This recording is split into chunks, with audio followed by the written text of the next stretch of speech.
G'day everyone, Phil QB here. I'm going to be starting repairs on this Tesla Model 3 door, aluminium panel, but it's also got a ceramic coating on it.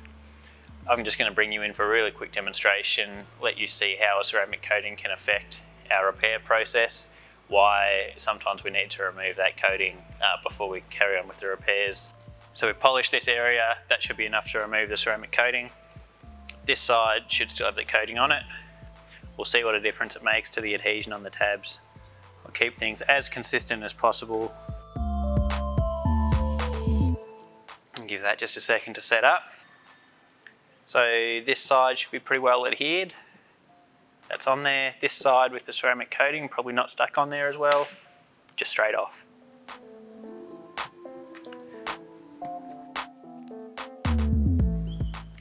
A little bit of tab weld. That one should stick on there nicely.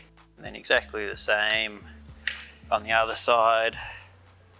And when it comes to removing, the side that's been polished, had that ceramic coating taken off. It's on there pretty well. This side still has a ceramic coating on it.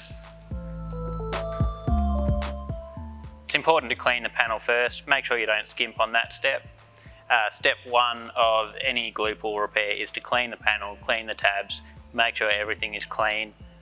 You can see what a difference that makes.